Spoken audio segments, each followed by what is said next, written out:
Hi friends, आज मैं आपण सहित गोटे बहुत ही टेस्टी मैगी रेसिपी शेयर करी जोटा कि छोट पिला बड़ा जाए समस्त को बहुत पसंद आसो।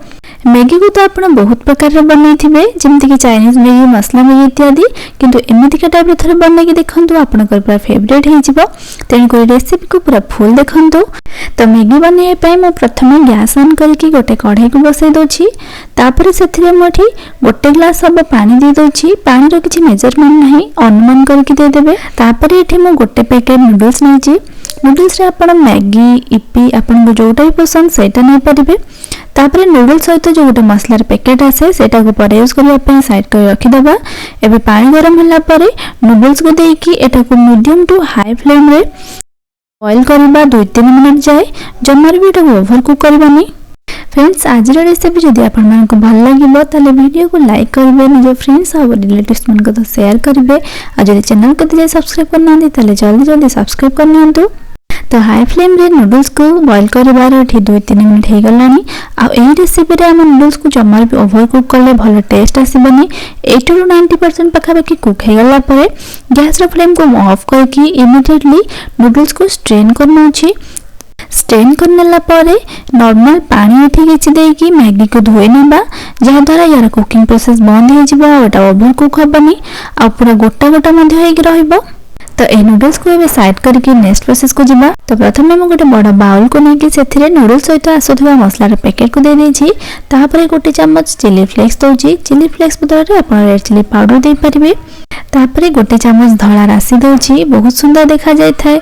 जदि अच्छी देबे नले स्किप मध्ये होई परिबे। तापर हाफ चम्मच सोया सॉस, गोटे चम्मच टमाटो केचप आ किछि कटा फ्रेश धनिया पत्र दे दउछि। धनिया पत्र रे टेस्ट ए मैगी रेसिपी रे बहुत बढ़िया आस्ता है, तेणु कर निश्चित भाव दियंतु। तापर एथिरे सबटो इम्पोर्टेंट जिनस ऐड करबा, सेति पे हम गैस ऑन करी गोटे पैन को बसै देछि। पैन गरम होला पर सेतिरे 2 चम्मच हबो रिफाइन तेल दे दउछि।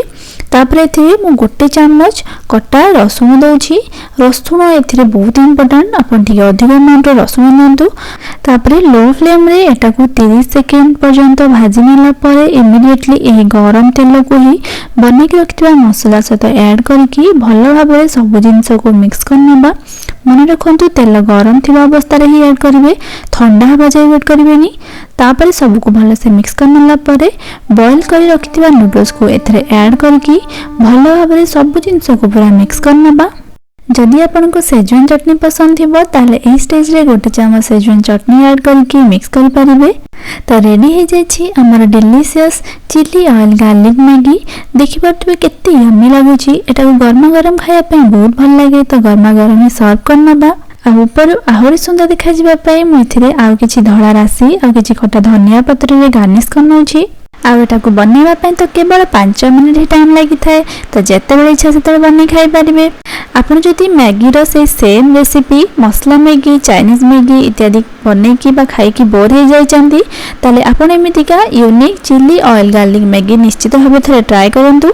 आ आपण को केमिति लागिला मते कमेंट सेक्शन में जणाय पे जमार भूलिबे नाही। देखा हबा नेक्स्ट वीडियो रे। Bye bye.